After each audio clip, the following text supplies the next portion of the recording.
안녕하세요. 정미용입니다. 어느 원로 언론인께서 미국 사람들은 언론 보도의 20%를 믿고 영국 사람들은 10%만 믿는데 한국 사람들은 70%를 믿는 것 같다, 이런 말씀을 하셨습니다. 저는 이 언론 내용의 70%를 믿는 게 아니라 한국 사람들의 70%가 언론에서 보도하는 내용의 전부를 믿는 건 아닌가, 이런 생각도 한번 해봅니다. 문제는 언론이 사실을 제대로 보도하는가 일 텐데요. 영국이나 미국 같으면은 폭넓게 언론의 자유가 보장이 되는 환경에서도 이 언론의 사명 그리고 언론의 윤리에 대한 치열한 고민이 있습니다.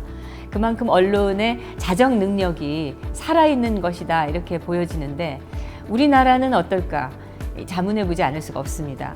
오늘 이 시간에는 이 부분에 대해서 한번 짧게나마 진지한 토론을 가져보도록 하겠습니다. 전 MBC 기자로서 카메라 출동의 전설적인 이 취재 능력을 가지셨던 그런 분이시고, 또 한국 기자상도 받으셨고, IMBC의 이사를 거쳐서 지금은 이 경기대학교 경영전문대학원에서 초빙 교수로 후진을 또 키우고 계십니다. 미래 미디어 연구회의 회장을 맡고 계시기도 한데요. 이상로 교수님 초대했습니다. 안녕하세요. 예, 반갑습니다. 나와주셔서 감사합니다. 네, 영광입니다. 뵙게 돼서. 네. 제가 이렇게 뵙게 돼서 제가 영광입니다. 아, 예, 제가 영광입니다. MBC 기자하실 때 뭐 워낙 대단한 프로그램들을 하시면서 이름을 날리셨기 때문에 좀 소개 좀 해주시죠. 그때. 예, 저 간략하게 소개를 하면 제가 81년도에 문화방송에 입사를 했습니다. 근데 그때 그 이제 합격자 발표를 보고 입사하기 전에 집에서 텔레비를 이렇게 보니까 그 카메라 출동이 굉장히 멋있었어요. 아, 나도 들어가면 카메라 출동 한번 해봐야지. 진짜 가자마자 카메라 출동을 10년을 제가 했습니다. 그래서 어떻게 원하시는 부서로 또 가셨네요. 예, 그래서 이제 카메라 출동을 한 10년을 이제 하고, 그 다음에 이제 파리트 파운을 좀 했고요. 이제 파리트 파운을 발령을 받고 너무나 기분이 좋았어요. 야, 나 이제 그 파리에 가서, 선진국 파리에 가서 그 제가 카메라 출동하면서 의문을 가졌던 우리나라의 여러 가지 문제, 뭐 사회 문제라든지 노동 문제라든지 무슨 교통 문제라든지 이런 것들을 선진국은 어떻게 해결했는가, 이걸 좀 보고 싶었습니다. 그래서 드골공항에 내릴 때 제가 이제 집사람하고 애들하고 내릴 때 그 마음에 그렇게 먹었어요. 나는 파리에 왔다. 추억을 남기러 온 게 아니라 기록을 남기러 왔다. 그래서 이제 가서 그 좀 대학 입학 학력고사 보는 학생처럼 공부를 좀 많이 했습니다. 새벽에 일어나서. 그래서 그 프랑스의 박사과정에 있는 사람을 제 월급의 좀 상당 부분을 이렇게 주고 자료 조사도 시키고, 책도 한 10권 정도 썼어요, 파리에서. 예. 그 교통관계 책도 쓰고. 그래서 이제 돌아와서는 아, 우리가 산업에 좀 눈이 떠야 되겠다. 방송이 언론이기도 하지만 선진국에서 보니까 방송은 산업이더라. 그래서 이제 그 우리 MBC도 방송 사업을 합시다. 이렇게 해서 이제 사장을 좀 많이 졸랐죠. 네. 그래서 그냥 들어와서 사업팀장도 좀 했고, 그 다음에는 이제 그 뭐 심의실 편성국 거쳐서, 그 다음에 이제 그 마지막엔 자회사 임원을 끝으로 MBC에서 33년간 하고, 그 다음에 이제 지금은 그 좀 언론인들끼리 모여서 그 어떻게 하면 우리가 바람직한 미래의 언론 환경을 가져갈 수 있을까? 이런 거를 뜻을 같이 하는 그 전현직 언론인들이 모여서 미래 미디어 연구회, 미래 미디어 포럼이라는 이름의 모임을 가지고 있습니다. 그래서 이제 최근에 와서는 저희가 이렇게 그 여러 가지 바람직한 또 바람직하지 못한 부분에 대하여 저희들 의견을 좀 내는 그런 일을 좀 하고 있습니다. 네. 사실은 저도 그 얘기를 듣고 싶어서 오늘 네. 모신 건데, 네. 뭐 그 전에 예전에 왜 그 베를린 장벽 무너질 때도 현장에 계셨고, 그죠? 네. 또 이라크전 그 1차 이라크전 때도 또 직접 취재를 하셨고, 그러니까 정말 에피소드가 많으실 것 같고, 그 카메라 출동하실 때도 뭐 그때 그 카메라 출동 대단한 프로였기 때문에 네. 뭐 여러 가지의 그 사건들이 많으셨을 것 같아요. 그거 좀 잠깐 예, 이제 가볍게 그 소개 좀 해주세요. 카메라 출동할 때부터 좀 말씀을 드리면요. 네네. 그러니까 그땐 뭐 젊기도 했지만 겁이 없었어요. 이제 가장 그 지금도 기억에 남는 거, 그리고 후배 기자들에게 가르치고 싶은 게, 근본은 그 난지도 그때 난지도가 쓰레기를 매립하고 있었으니까 아, 그죠. 네. 밤에 이제 폐수를 버린다는 그 독극물을 버리는 차를 이렇게 쫓아 들어갔습니다. 가다가 길을 잃었어요. 근데 보니 그 난지도 이렇게 산이 많으니까 쓰레기 산이 많으니까 그래 찾다가 독극물을 막 쏟아붓는 현장을 저희가 발견했죠. 카메라를 막 찍고 있다가 걸려가지고 그 새벽 한 2, 3시쯤 됐는데 이렇게 커다란 삽을 들고 아, 그 독극물 버리던 버리는 사람들이. 작업 인부들이 우리를 쫙 둘러싸고 아, 자동차 우리는 안에 폰이 그때 원이었는데 폰이. 이게 여러 명이서 이렇게 들으니까 이게 들썩들썩 그 자동차가 들려요. 그러면서 나와라. 뭐 여기 그냥 이렇게 자동차체 그 쓰레기 더미에 집어넣고 덮어버리면 아무도 모른다. 이렇게 죽은 사람 많다. 이렇게 새벽에 그 위협을 하는 거예요. 그래서 제가 내렸죠. 내려서 아주 목소리를 높여서 얘기했죠. 나 죽여라. 나 죽여라. 나는 이 방송에 나를 죽여야 안 나간다. 날 죽여라. 나는 절대 타협할 수 없고 나 죽여라. 살아있는 한 나간다. 나는 이 방송 낸다. 네. 니들이 방송을 막고 싶으면 날 죽여라. 네. 막 소리를 쳤죠. 다 도망가더라고요. 정말요? 새벽에. 그렇게 해서 위기도 벗어난 일이 있었고, 제가 이제 파리 특파원 할 때 아주 재밌는 그 에피소드 하나 말씀드리겠습니다. 아주 재밌는 일인데요. 그 베를린 장벽이 무너지니까 그 불 앞에 있는 기자들이 다 베를린으로 밤새 모이는 거예요. 그러니까 파리에서 베를린에 들어가는데 비행기표가 없어가지고, 내가 프랑크푸르트를 거쳐서 이렇게 들어가니까 밤에 들어갔는데 호텔이 없는 거예요. 근데 아주 시골에 호름한 여인숙에 갔죠. 아주 좁은 여인숙이었는데 아침에 일어나서 얼른 베를린 그 장벽 현장을 가려고 아침에 옷을 입다가 조그만 방에서 이렇게 텔레비전을 이렇게 받쳐놨던 받침대가 뚝 떨어져서 깨졌어요. 그래서 이제 그 계산하려고 그러니까 뭐 이상한 그 차지가 하나 붙었더라고요. 그래서 이게 뭐냐 그랬더니 텔레비전 이 받침대를 부셔뜨렸기 때문에 돈을 내라 이거예요. 그래서 제가 그랬죠. 그 통역하는 학생 보고 화가 나서 센텐스 바이 센텐스 문장 하나하나씩 번역해라. 지금부터 중요하니까. 이 가구는 견고해야 된다. 근데 견고하지 못해서 부서졌는데 그럼에도 불구하고 내가 그 금액을 내가 배상하겠다. 이 금액은 독일 통일에 써라. 그랬더니 그 여관집 주인이 화가 났어요. 그 사람도 센텐스 바이 센텐스로 통역을 해달라고 부탁하더라고요. 그래서 당신이 부주의해서 이거 부서진 거니까 당신이 물어내는 게 맞는다. 그렇지만 그 돈은 받지 않겠다. 한반도 통일에 써라. 아, 사실입니까? 사실입니다. 멋지네. 네. 제가 이제 특파원하면서도 그런 이벤트를 자꾸 만들려고 노력을 했죠.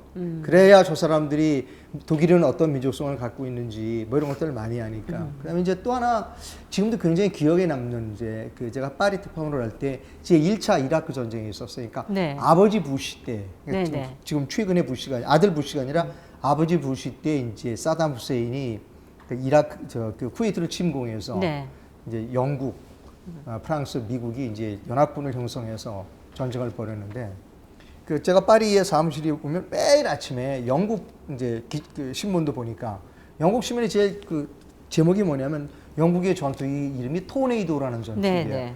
토네이도 무엇이 있는 문제인가? 왜냐하면 그 이라크에서 추락되는 비행기는 거의 다가 영국제 토네이도가 떨어지는 겁니다. 그 이제 영국에서 이게 왜 어떤 문제가 있는가? 근데 그 한 대도 안 떨어지는 것. 그건 프랑스 비행기예요. 그래서 미국제도 떨어지는데 미국 그것도 떨어졌었는데 한 대도 안 떨어진 건 프랑스제 비행기만 안 떨어진 겁니다. 항상 그 전쟁을 나갈 때는 영국 공군, 미국 공군, 프랑스 공군이 같이 편대를 이루어서 나가는데 제일 많이 떨어지는 거는 영국의 토네이도 전투기가 많이 떨어졌고 미국 전투기는 한 대 정도가 떨어졌어요. 한 대도 안 떨어진 거는 프랑스 전투기가 안 떨어진 겁니다. 제가 여기서 국가를 운영한다는 것은 그걸 보고 굉장히 많이 느꼈습니다. 그러니까 미국은 미국이 갖고 있는 최신의 전투기를 보냈고요. 영국은 영국이 갖고 있는 최신의 전투기를 보냈습니다. 프랑스는 프랑스가 갖고 있는 제일 고물 비행기를 보냈어요. 고물 비행기? 제일 고물 비행기를 보냈습니다. 이게 어떻게 되는 거 합니까? 폭격을 나갈 때, 전투를 나갈 때 미국 그 전투기가 제일 앞에 쓰고 영국 전투기가 그 다음에 프랑스 전투기가 쓴 거. 왜? 얘는 고물이라 레이더가 없으니까 비 오는 날 못 뜨고 밤에 야간 비행 못 하고 그 다음에 바람 부는 날 못 뜨고 근접 사격 못 하니까 안 떨어지는 겁니다. 아, 이게 그 국가를 경영하거나 이런 것들이 그 굉장히 프랑스 같은 나라들은 얕잖아요. 그 올해 친문지 정책도 오래 해봐서. 뭐 나쁘게 말하면 얕고 예. 좋게 말하면 지혜롭고. 예, 그 이제 또 이제 프랑스는 자기 옛날에 그쪽 식민지 국가가 아랍 쪽에 많으니까 자기들이 앞장서서 그런 식민지 국가들을 공격했다라고 하는 외교적인 비난에서도 벗어나고 싶었고 여러 가지를 생각한 그런 거예요. 그래서 제가 그 가장 기억에 남는 건 아까 얘기했듯이 그 독일 그 베른에 취재 갔을 때 여관 주인이 했던 그 말, 그 다음에 그 영국 전투기, 미국 전투기, 프랑스 전투기 중에 프랑스 전투기가 가장 그 고물이었다. 그건 여러 가지를 생각한 굉장히 그 사려 깊고 그런 행동이 아니었는가. 굉장히 기억에 남습니다. 지금도. 네, 그 제가 생각해도 잊을 수가 없으시겠어요. 근데 그 말씀하신 것 중에서 이 프랑스가 그런 여러 가지를 고려해서 그렇게 고물 비행기를 보냈는데 우리나라 같은 경우라면은 어땠을까 그런 생각도 또 하게 되네요. 예, 이제 제가 네. 그래서 우리 같으면 우리가 갖고 있는 뭐 이렇게 해외 파병한다든가 그러면 물론 제일 좋은 그 전략 물자 또 무기를 보내겠죠. 근데 이제 고려해야 될 거는 상당히 굉장히 많다. 그러니까 단 하나만 고려해야 될 게 아니라 뭐 정치적인 거, 외교적인 거, 비용적인 문제 굉장히 고려할 게 많다. 이 반드시 국방뿐만이 아니라 뭐 교육 문제, 그다음에 무슨 그 이 사회적인 문제, 뭐 노동 문제 이런 것들을 반드시 비용으로만 해결하지 않고 어떤 그 좋은 아이디어, 좋은 지혜를 모으면 보다 효과적이고 일을 쉽게 풀어나갈 수 있지 않겠나. 그런 것들이 굉장히 많습니다. 그러니까 그 얘기를 좀 길게 드리면 한 번은 그 유대인 묘지가 프랑스에 있는 유대인 묘지가 파헤쳐진 일이 있었어요. 네. 그러니까 유대인 묘지가 파헤쳐졌다는 거는 다 사람들이 아랍 이민들이 파헤쳤을 거라고 모든 사람들이 다 그렇게 알고 있죠. 그러니까 이제 유대인들이 프랑스에 살고 있는 유대인들이 아랍 사람들을 비난하는 데모를 매일 하는 거예요.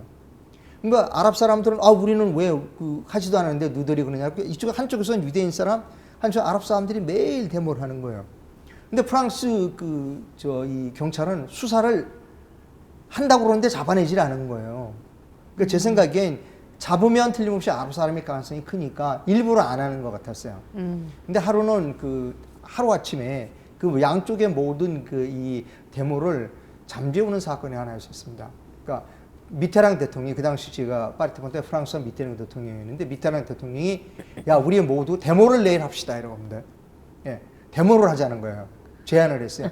그러니까 유대인 데모 있고 그다음 아랍 사람 데모 있는데 가운데서 유대인 사람 아랍 사람 손을 잡고 같이 데모를 한 거예요. 예, 우리 모두는 하나다. 그래서 그 이튿날로 싹 그 사회적인 갈등, 그러니까 아랍과 유대인의 그런 갈등이 싹 없어졌어요. 아랍 쪽에서도 고맙다고 그랬고, 그 다음날 아침에 이스라엘 신문에 이 타이틀이 땡큐 프랑스 미테랑, 불어로는 맥시 프랑스 미테랑, 그러니까 프랑스 대통령 고맙다 이렇게 되는 거거든요. 그래서 역시 그런 나라들, 그러니까 좀 경험이 많고 하는 나라들의 사회를 운영하는 방법이라든가.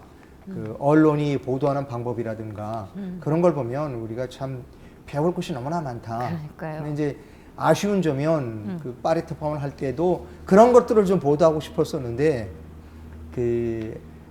뭐 그런 걸 제대로 보도를 못한 게 지금 보면 굉장히 후회스럽습니다. 그런 것들을 보도해줄 수 있으면 상당히 좋았다. 지금 생각하면 후회스러운 점이 많아요. 보도를 하시지 않으신 거예요, 그게?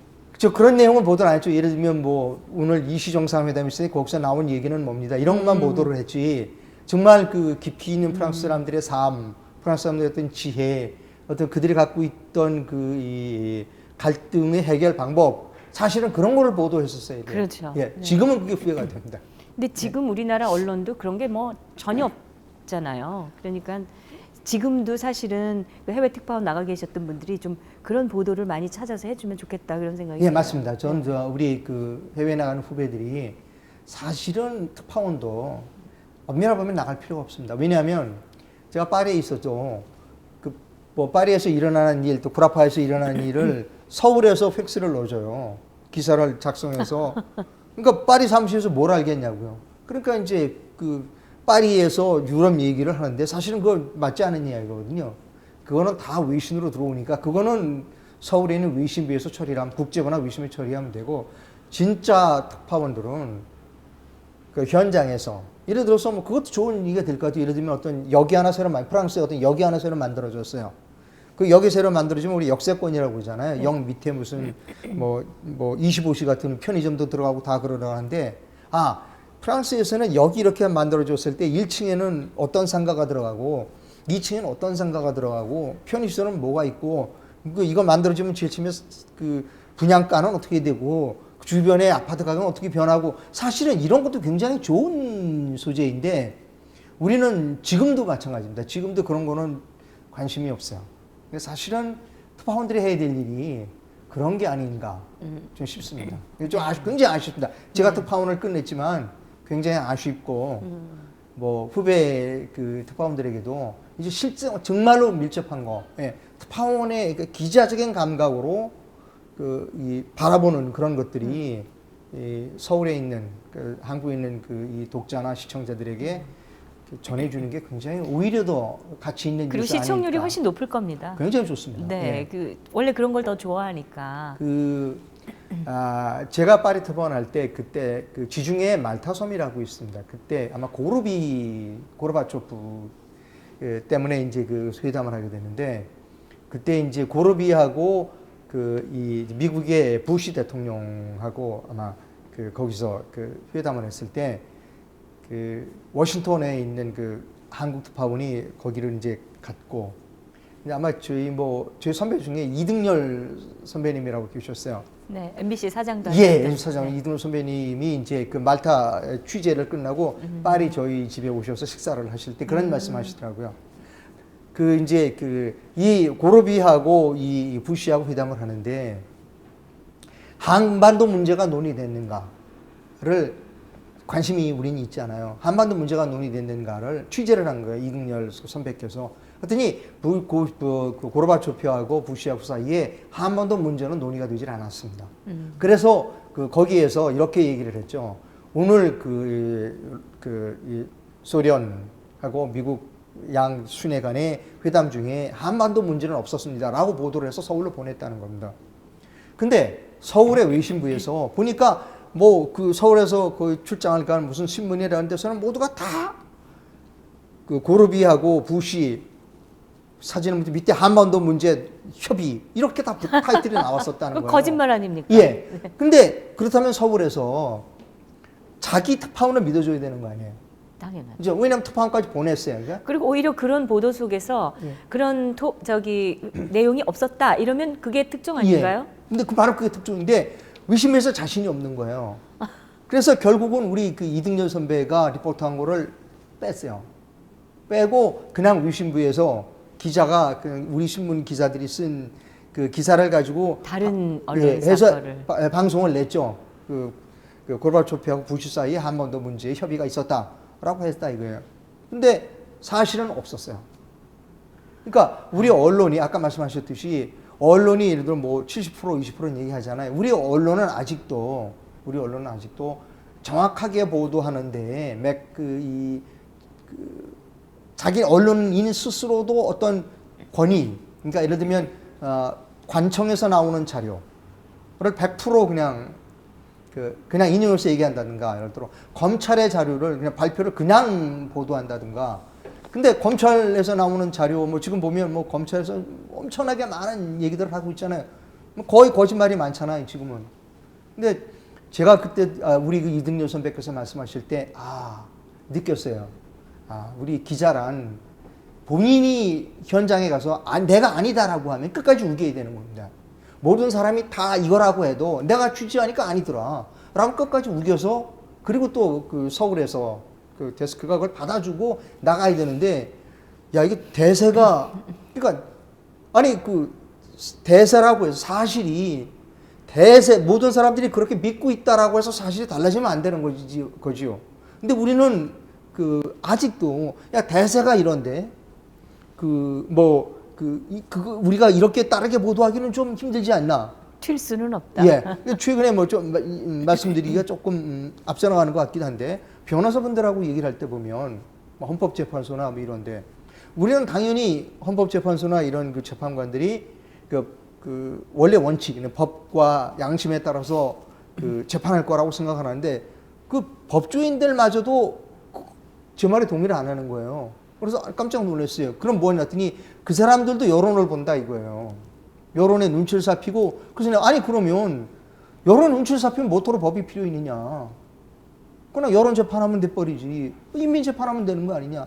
똑같은 거예요. 그러니까 그 저는 언론인의 수준이나 실제로 헌법재판관들이 그렇다는 얘기가 아니라 그렇게 사람들이 그 판사나 법조인들도 법이나 양심이 아닌 어떤 다른 외부적인 영향을 받아서 결정을 한다면 언론만 욕할 게 아니라 그런 사법부나 어떤 그런 우리 시스템 자체가 모두가 다 똑같다.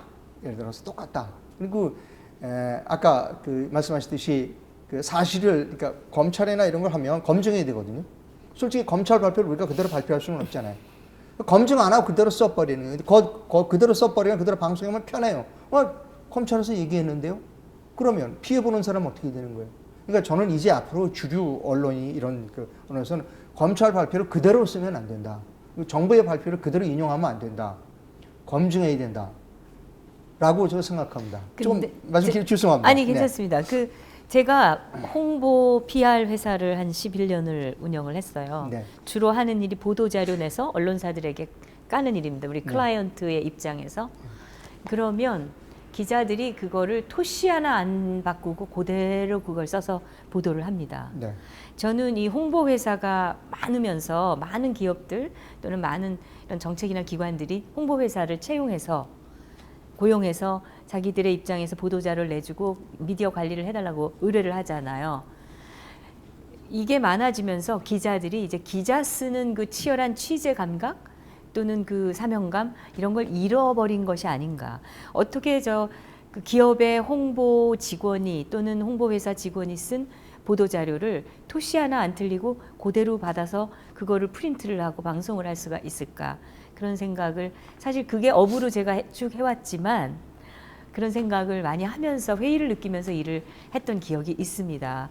지금 그 조금 전에 그 치열한 그 취재에 대한 말씀을 해주셨는데 지금 우리나라 언론의 그런 취재 정신이 과연 있는가?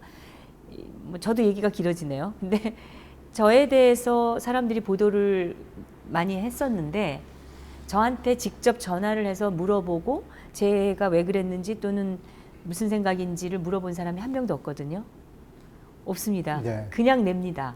자기들이 그냥 지어서 낸 적도 있고 뭐 그냥 페이스북에 있는 거 고스란히 베껴서 내기도 하고 이런 언론들을 우리가 언론이라고 부를 수 있는 것인가 그런 생각을 하거든요. 좋은 예를 하나 말씀드리겠습니다. 그 최근에 특검 사무실에서 태블릿 PC를 이제 기자들 앞에서 태블릿 PC를 이렇게 보여주면서 이게 최순실 씨가 사용하던 겁니다. 그리고 모델명은 뭡니다. 그런데 그 좀 잘못 읽어가지고 가운데 있는 모델명을 P로 읽어준 거예요. 그러니까 기자들이 전부 다 P로 나간 거죠. 다 P로 나간 거예요.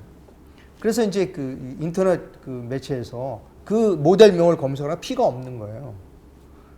그 보니까 T가 아니라 태블릿 PC의 T였어요. 그 T를 확인을 하고 그리고 이게 언제 모델이 출시된 걸 아니까 그거는 이미 그 특검에서 발표한 그 최순실 씨가 썼다는 거 그 뒤에 나온 모델이었던 거죠. 그러니까 그것이 가짜라는 게 드러났죠. 그러니까 기자들이 작은 거 하나를 해서 그 단서를 얻을 수 있거든요. 그냥 검찰에서 발표하면 그냥 그대로 써버리고 한 사람이 쓰면 그거 카피해서 그냥 써버린다는 거죠. 그러니까 아까 말씀드렸듯이 언론의 수준이 그 정도다. 그러니까 뭐 이런 말씀 제가 언론인 출신 이런 말씀 드리기는 죄송합니다만 전적으로 신뢰하기엔 문제가 좀 심각하다. 그리고 적어도 여러 개의 그 매체를 본인이 비교해서 판단할 수밖에 없다. 근데 그걸 다 어떻게 그럼 바쁜데 그걸 하느냐? 방법이 없다. 왜냐하면 우리나라에는 정말 믿고 따를 만한 믿고 내가 신념으로 삼을 만한 그런 언론 매체가 지금은 없다. 네. 기존에 그것이 비극입니다. 예. 솔직하게 그것이 비극입니다. 네, 이렇게 얘기해 주셨는데 저희는 믿으셔도 됩니다. 그 태블릿 PC 얘기하시니까 네. 태블릿 PC 조작 진상 규명위원회에 참석하셔가지고 네, 네. 또 한 말씀 하셨거든요. 예. 네. 근데 축사하러 오셨다가 제가 그 얘기가 참 인상적이었어요. 네, 그 얘기를 좀 다시 해주세요. 저는 그 처음에 이제 이 JTBC에서 이제 이게 PC에서 이런 국정을 농단한 자료들이 엄청 많이 나왔습니다. 그랬을 때 한편으로는 굉장히 놀랐고요. 한편으로는 실망도 했고, 그렇죠. 그다음에 직업적으로서는 조금 의문이 갔어요. 예, 그래서 제가 어디 가서 얘기하기를 조금 안 했죠. 왜냐하면 내 직업적으로 봐서 조금 문제가 있으니까. 근데 보니까 이게 사실이 달라지는 거예요. 그러니까 예를 들면 원래 PC라고 그랬다가 태블릿 PC로, 그 다음에 집어온 장소가 예를 들면 독일에서 갖고 왔다 그러다가, 그 다음에 주인이 버리고 간 짐더미에서 나왔다 그랬다가, 그 다음에 책상 서랍에서 나왔다 그랬다가, 그때 느꼈습니다. 이게 사실이 아니다. 저는 컴퓨터의 전문가가 아니니까 저는 그쪽으로 접근하는 게 아니라 언론인이 접근 시각에서 봤을 때 저건 사실이 아니다. 100% 사실이 아니다. 왜냐하면 사실은 딱 하나거든요. 그러니까 이게 태블릿 PC면 태블릿 PC고 그냥 PC면 그냥 PC고, 그냥 집어갈 때 쓰레기 더미에서 집어왔으면 집어온 거지. 이게 뭐 책상 서랍에서 나올 리도 없고 독일에서 나와 이게 더 뭔가 이상하다. 그래서 사실이 아니다라고 생각을 했고, 그래서 이제 나름대로 한번 생각해 봤어요. 내가 만약에 그거를 취재를 했다면 엄청난 특종이죠. 생각해 보십시오. 그게 사실이라면 엄청난 특종입니다. 아마 우리나라 개국 이래 그렇게 엄청난 특종을 하기는 힘들 거라고 생각합니다. 엄청난 특종이면 그 좋은 기회를 기자가 왜 너무나 좋은 기회를 희열을 느끼지 않겠어요? 뭐 좀 다른 기자들은 그런 특종에 갈망하고 그런 특종을 잡기를 희망하니까. 그 심승미 기자가 책상에서 보고 일단 들고 왔다는 게 사실이라고 하더라도. 그죠. 그렇죠. 하지만 특종이니까. 그럼 이제 저 같으면 저 뒤에서 이렇게 카메라가 찍어주고 문을 열고, 문을 안 열면 깨죠. 깨면 또 화면 좋잖아요. 나중에 감옥에 가더라도 그까지 감옥 가기가 두렵습니까? 이렇게 그런 특종을 하는데 문 열고 들어가서 책상 서랍을 열고, 여기가 좀 최순실 씨가 쓰던 사무실입니다. 내가 들어가 봅니다. 문이 안 열려서 창문으로 들어갑니다. 가보니까 이 책상이 있습니다. 책상 서랍을 열어봅니다. 태블릿 PC가 있습니다. 열어보고 파워도 켜보고, 여기 무슨 이거 되게 굉장히 엄청난 내용이 들어있는 것 같습니다. 내가 이걸 거기서 바로 화면도 보여주고. 네. 내가 이걸 내 USB에다 옮깁니다. 다 하고 이게 너무 엄청날 것은 내가 검찰청에 넘깁니다. 그러면 검찰청 앞에 가서 내가 이 검사들이, 우리나라 이 검찰들이 수사위원이 얼마나 수사를 잘하는지 내가 보겠습니다. 이 사람들이 거짓말하면 내가 가지고 있는 이 USB하고 내용이 다르면 내가 가만히 두지 않겠습니다. 왜 이상로입니다. 이렇게 끝나면 되는 거 아니냐. 그러면 지금 같은 이런 논란 아무것도 필요 없어요. 모든 게 깨끗하게 끝나잖아요. 근데 그런 과정이 하나도 없었다는 겁니다. 그래서 보고 이거는 거짓이다. 저는 컴퓨터 전문가는 아니지만 그냥 일반적으로 컴퓨터를 사용하는 사람이지만 언론인 입장에서 보면 이 태블릿 PC는 가짜다. 저는 그렇게 생각을 합니다. 최근에 대해서 특히 손석희 씨를 많이 비난을 하신 걸로 들었는데. 네. 사실 손석희 씨는 제 MBC 후배예요. 그렇죠. 저보다 몇 년, 2, 3년 입사가. 같이 근무하셨던 적도 있으시잖아요. 같이 근무는 했지만 이제 입사는 저보다 한 2, 3년 늦고요. MBC 있을 때도 그렇게 친하게 지내진 않았습니다. 저는 손석희 씨의 보도 내용 하는 스타일이 별로 마음에 들지 않았으니까요. 근데 이제 최근에 와서는 제가 그때는 표시를 안 했지만 최근에 와서 손석희 씨의 보도를 모니터를 하고 어떤 문제가 있는지를 좀 했어요. 또 손석희 저널리즘이라고 그럴까요? 독특한 스타일이 있습니다. 네네. 말이 많아요. 지금 저처럼 이렇게 말이 많습니다. 요새 좀 줄었어요. 요즘 줄었습니까? 네. 오프닝도 짧게 하더라고요. 그래요? 네. 좀 기가 죽은 것 같아요. 그러니까 시도 읽고, 시도 한 2편 정도 읽고, 음악도 틀어주고. 근데 사실을 보도하는데 시도 필요 없고요. 음악도 필요 없습니다. 그냥 언제, 어디서, 누가, 무엇을, 어떻게, 왜 이것만 얘기해 주면 되는 거거든요.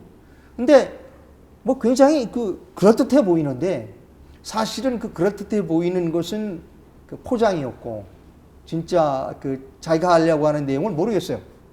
모르겠고 다만 그 이미지가 상대를 비방하는 지금 최근에 뭐 구체적으로는 뭐 박근혜 대통령을 비난한다든가 그런 걸 비난하는 내용을 이미지적이나 상징적으로 비난하는 겁니다. 내용은 아무것도 없어요. 그래서 최근에 제가 좀 몇 권의 글을 썼는데요. 제가 그 후배들에게 이 언론이나 이런 거 뜻이 있는 후배들에게 꼭 해주고 싶은 얘기는 미안하지만 손석희 씨한테는 배울 게 없습니다. 손석희 씨한테 배우면 문제가 심각해집니다. 올바른 저널리즘이 아닙니다. 기자는 담백해야 됩니다. 짧아야 돼요. 사실을 전할 때 뭐 수식은 필요 없습니다. 수식을 이렇게 뭐 포장을 한다고 화장을 한다고 그래서 사실이 달라지거나 사실에 더 가치가 돋보이는 건 아닙니다. 그래서 제가 시청자를 뭐 JTBC를 비난하는 거겠죠. 네. JTBC를 시청하실 시청자들이나 네. 또 아니면 굉장히 손석희 씨를 좋아하는 후배들이 많아요. 언론 쪽에 뜻이 있는 분들이. 그때 제가 꼭 말씀드리고 싶은 점은 뭐냐면 올바른 보도 형태가 아니다. 그 정도가 아닙니다. 근데 사실 뉴스룸이라는 타이틀을 붙여놓고 거기에서 뭐 시를 읽고 뭐하고 그러면 잘 모르는 국민들은 어머 이런 것도 하네 뭐 시가 좋네 이럴 수 있겠지만 상당히 그 젊은 사람들이 거기 굉장히 매료되어 있는 사람들이 굉장히 많습니다. 근데 그건 사실 보면 쇼거든요. 그게 뉴스가 아니고 쇼가 되는 거를 저는 느끼거든요. 아니면 쇼는 그냥 쇼캐스트로 나가죠. 쇼캐스트로 나가는 게 낫지 않겠어요? 기자라는 타이틀을 가지고 그 뉴스에서 뉴스는 사실을 얘기를 해줘야죠. 그 뭐 사실 아닌 거를 포장하기 위해서 저는 그게 또 메인 뉴스잖아요. 네. 어느 방송사의 메인 뉴스는 정말 시간이 타이트하거든요. 네. 다뤄야 될 뉴스가 너무 많고 그거를 또 큰 사건도 기껏해야 뭐 1분 내지 2분 정도의 리포트에 담아야 되고 하기 때문에 정말 그 시간이 어떤 뉴스가 어떻게 들어가느냐가 중요한데 거기서 쓸데없는 소리들을 하고 있는 것처럼 보이면은 아는 사람들은 그걸 비판하지 않을 수 없는 거죠. 근데 일반 국민들은 뭐 저런 것도 하네. 근데 그걸 하려면 다른 프로를 봐야지 왜 뉴스 시간에 그거를 하고 있느냐는 거죠. 하여튼 뭐 보면 뭐 미켈란젤로의 뭐 노예상도 나오고 뭐 르네상스도 나오고 뭐 열심히 보셨네요, 근데. 그럼요. 하여튼 아무것도 모르는 사람은 안 본 지가 오래돼가지고 아무것도 이거저거 저기 모르는 사람은 굉장히 빠져들게 되어 있습니다. 근데 지금 이 자리에서 말씀드리지만 올바른 방법이 아닙니다. 종편 뉴스 중에서는 아마 시청률이 가장 높은 걸로 거의 큰 문제입니다. 공중파에 육박하는 그러니까 큰 문제입니다.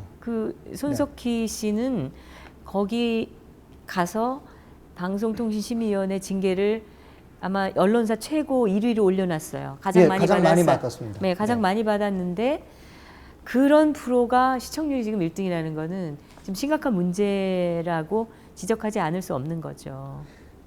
참 걱정스럽습니다. 제가 자꾸 비난하는 것 같은데 비난하는 거죠. 근데 JTBC 뉴스를 보시는 분 또 언론에 뜻이 있는 후배들은 올바른 일이 아니라는 건 꼭 좀 알아주셨으면 좋겠습니다. 비난은 아니고 비평이신 것 같아요. 비평. 네 그런가요? 네. 네 감사합니다. 네 MBC에 계셨으니까 그렇습니다. MBC가 태극기 집회 보도를 가장 먼저 했어요. 정규 방송에서는 제대로. 네. 지금 그래서 태극기 집회에 나왔던 국민들이 MBC가 지금 뭐 엄청 사랑받고 있습니다. 그분들 사이에서는. 근데 사실 저는 다른 보도는 다 지금 탄핵이 무엇이 문제인가가 아니라 탄핵이 인용되어야 한다는 쪽으로 프로그램들을 많이 만들고 있으면서 그래도 태극기 집회 모습은 그래도 보도를 했다라는 거지만 하나밖에 없거든요. 그래서 이제 대부분의 언론들이 예로 MBC를 말씀드린 거고 대부분의 언론들은 미리 모든 주제와 방향을 설정해 놓고 그리고 나서 취재와 보도를 맞춰간 듯한 그런 느낌이란 말이죠.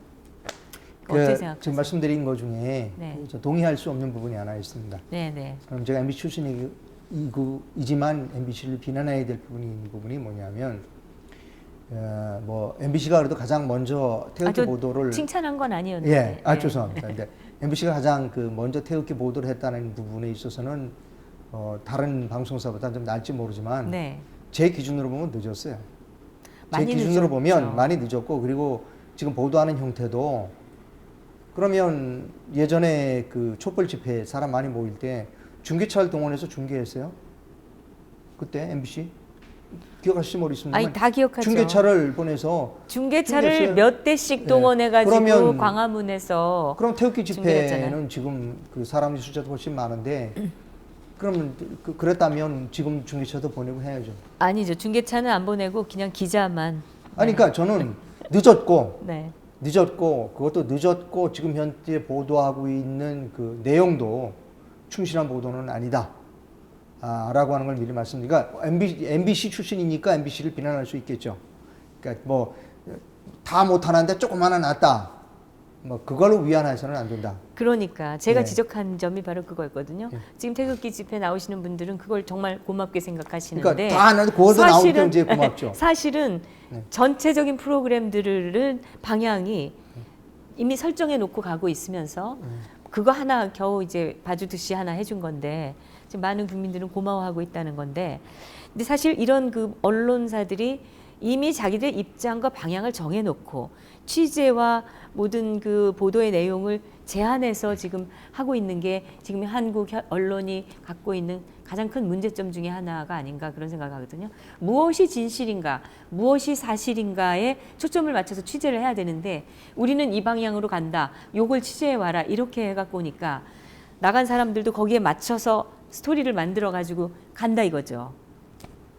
그 두 가지로 말씀드릴 수 있겠는데 네. 그 부분 지적해 주신 부분은 그 첫 번째는 아까 말씀드렸듯이 제가 우리 이등열 선배 그 지중해 말타섬에서 그 외신 그 취재할 때처럼 이미 그 대세 그러니까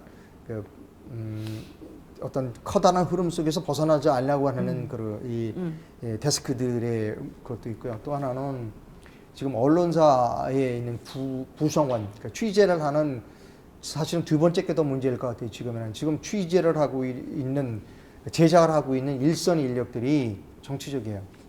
일선이 정치적이고 그 일선 인력들이 대부분이 노동조합에 가입되어 있고요. 그리고 노동조합의 그 중에서도 그 민노총 소속이고 민노총이 가지고 있는 민노총은 분명하게 자기의 정강이랄까 정책에 정치 참여로 선언하고 있습니다. 자기의 이 강령에 우리 민노총 정치 참여를 선언하고 있거든요. 근데 그거 자체가 불법 아닙니까? 제 생각엔 노동조합의 정치 참여가 지금 불법은 아닐 겁니다. 근데 문제는 뭐냐면, 그럼 그것이 언론인의 정치 참여는 어떨 것이냐 하는 문제는 또 다시 깊이 있게 생각해 봐야 됩니다. 그러니까 제가 자주 예를 들어 드리는데요. 의사가 이제 환자가 들어갈 때 이제 의사는 오진을 하면은 안 되잖아요. 그러니까 많이 물어보잖아요. 여러분 어디가 아프냐, 엑스레이도 찍어보고 뭐 다 하는데 우리 언론인들은 사회적 의사입니다. 우리도 사회라는 것을 진단을 하고 처방을 내리는 사회적 의사인데 우리 언론인들은 그렇지 않은 경우가 딱 들어오면 물어봐요. 당신은 어디가 아픕니까? 당신하고 나하고 똑같이 예를 들어 공화당이다. 그러면 당신은 체했고 나는 공화당인데 당신은 민주당, 그럼 당신은 아미오라고 판단을 내린다는 거. 이게 아주 이게 사실은 좀 과장된 이해가 아니라 실질적인 이해라는 거지. 이미 언론인의 마음속에는 정해져 있어요. 저 사람은 무슨 병이다. 나하고 정치적인 견해가 다르니까 저 사람은 암이다라고 하는 걸 이미 가지고 있어요. 그게 지금 이 보도가 이렇게 나가는 거는 지금 현재 일선에서 제작을 하고 있는 취재 기자나 제작하는 사람이나 이미 마음속에 내가 이 사회를 어떻게 봐야 되겠다라고 하는, 이 사회는 지금 어떤 병을 앓고 있다라는 거는 색안경을 쓰고 취재를 하기 때문에 오히려 이것이 지금은 더 큰 문제이고, 그러니까. 네. 그리고 그것을 그렇게 제작을 하고 들어가면 안에서 그걸 걸러줘야 하는데, 안에서 야 이건 너 색안경을 잘못 끼웠어. 색안경을 벗고 그냥 맨눈으로 봐라. 라고 얘기를 해줘야 되는데 그걸 안에서 그걸 못 해준다는 거죠. 데스크들이. 예, 데스크들이 못 해주는 이유도 또 여러 가지가 있는데 데스크들도 이미 그렇게 그 기자를 거쳐서 온 사람들이 대부분이고 또 하나 뭐냐면 데스크들도 밑에 사람들의 그 어떤 이 파워야 또 이 노동조합의 그 어떤 힘에 그 대응을 하지 못하는 거죠. 지금은 오히려 말씀드린 이 우리나라 언론이 아까 두 번째로 말씀드렸던 그 일선 제작자들, 기자들의 그 편견, 자기의 정치색으로 모든 사회를 진단하려고 하는 이것이 더 큰 문제인 것 같이 생각이 됩니다. 그만큼 지금 그 좌경화된 기자들이 많다는 얘기거든요. 사실은 많죠? 전 이거를 지금 어느 수준으로 보세요? 몇 퍼센트 정도 됐다고 생각하시나요? 요거를 좀 말씀드리기 전에 지금 현재 촛불 사태에 지금 현재 이 탄핵 사태에 그 기본적인 책임이 MBC에 있다고 생각합니다. MBC 출신으로서 MBC를 비난해서는 안 되겠지만 그러나 원인 결과는 좀 정확히 따져봐야 된다. 이명박 정부가 들어섰을 때 우리가 광우병을 MBC가 광우병 파동을 일으켰어요. 장본 모든 사람이 그건 부인할 수 없을 겁니다. 그때 이명박 정부가 그거를 진압을 했었어야 돼요. 이 거짓을 이게 거짓이다. 그래서 끝까지 그 거짓임을 밝히고 물러서지 말았었어야 돼요. 근데 이명박 정부가 물러섬으로써 그 촛불이 이제 어떻게 뭐냐면 정당성이 있는 것처럼 모든 사람이 이해하게 됐죠. 지금 벌어지고 있는 이 촛불은 광우병 촛불의 연장선상이라고 생각합니다. 그래서 저는 이 사태에 기본 원초적인 책임이 MBC에 있다. 그래서 그러면 MBC에서 옛날 광우병을 일으켰을 때의 구성원들은 그때 MBC의 많은 거의 대부분이 노동조합이었고 그 노동조합 민주노총에 가입되어 있는 이 노동조합원들이었습니다.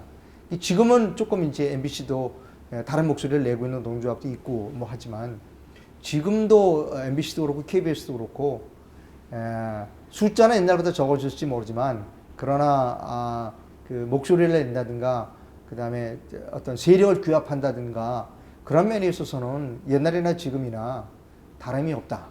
그래서 지금도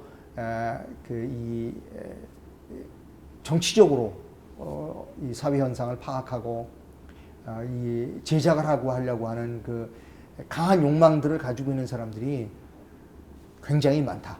이렇게 말씀드립니다.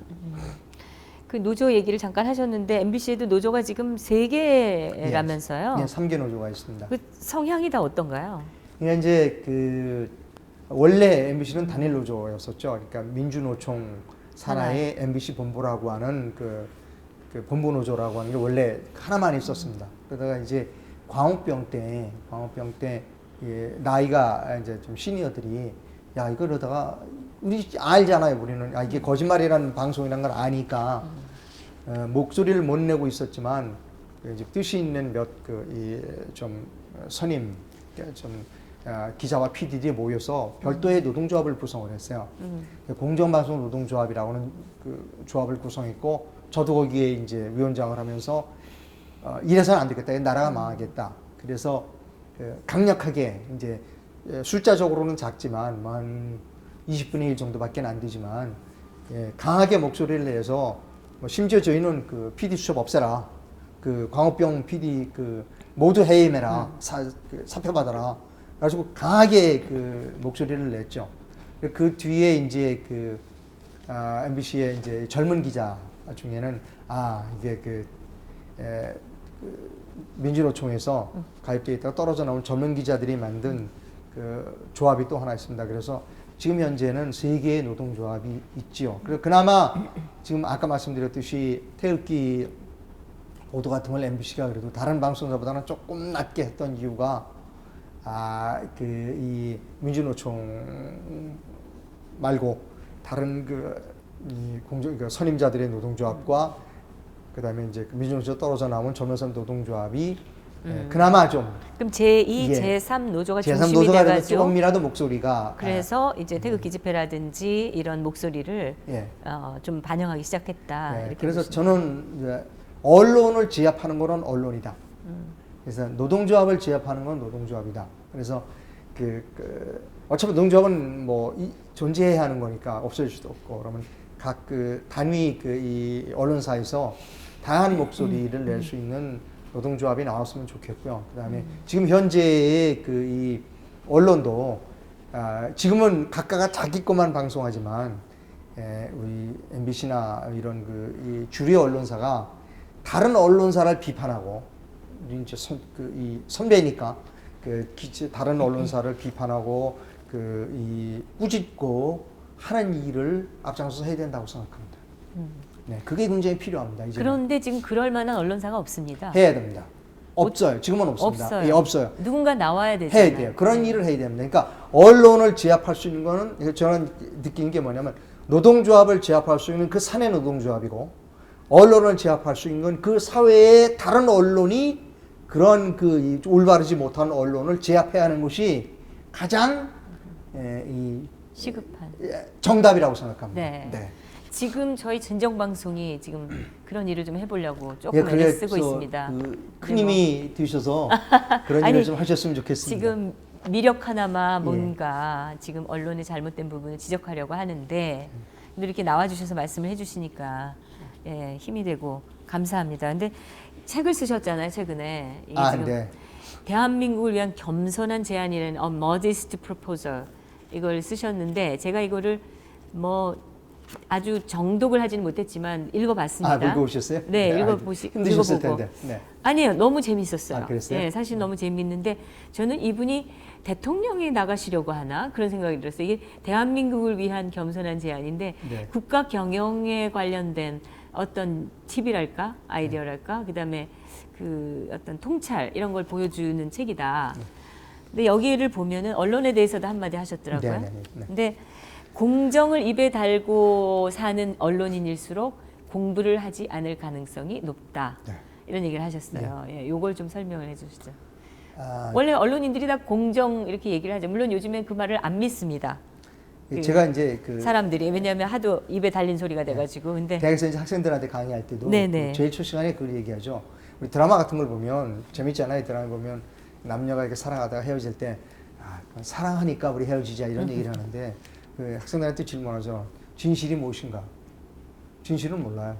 그러니까 사랑해서 헤어지는 건지 지겨워서 헤어지는 건지 옆에 여자가 더 예쁘니까 헤어지는 건지 돈 많은 남자가 생겨서 헤어지는 건지는 모르죠. 근데 사실은 헤어진다는 게 사실이거든요. 그러니까 우리 기자가 물론 저희 말에 또 동의하는 건 아니지만 많은 사람들이 제 나름대로 판단하는 기자가 이것이 정의야, 이것이 진실이야 라고 믿는 순간 오류에 빠지는 겁니다. 그러니까 다른 걸 보려고 안 해요. 다른 걸 공부하려고 안 하는 겁니다. 그 팩트 중심이 아니라 자기 신념 중심이 되니까. 그러니까 다른 걸 보려고 안 합니다. 그러면 어떻게 되냐면 내가 이게 이제 진실이라고 믿고 요것만 들어가면 놓치는 부분이 상당히 많아요. 이렇게 예를 들어서 90도 방향으로만 들어가면 나머지 방향 180도 방향이나 30도 방향 다 놓치는 거 아니에요. 다양한 게 있는데 그럼 방송을 하고 나면 사고가 생기잖아요. 왜냐하면 다른 방향에 있는 사람들이 항의를 하죠. 아니 다른 쪽 얘기도 들어줘야지 왜 이것만 얘기를 하느냐. 그러면 느끼죠. 내가 잘못했구나. 근데 이게 문제는 뭐냐면 내가 잘못했다고 느끼는 순간 누군가가 나타나서 나를 지지해주는 사람이 있어요. 당신 참 방송 잘했어. 그리고 뭐라면 동지 이렇게 부르는 사람도 있어요. 이동지 이렇게 부르는 사람도 있어요. 가만히 봐.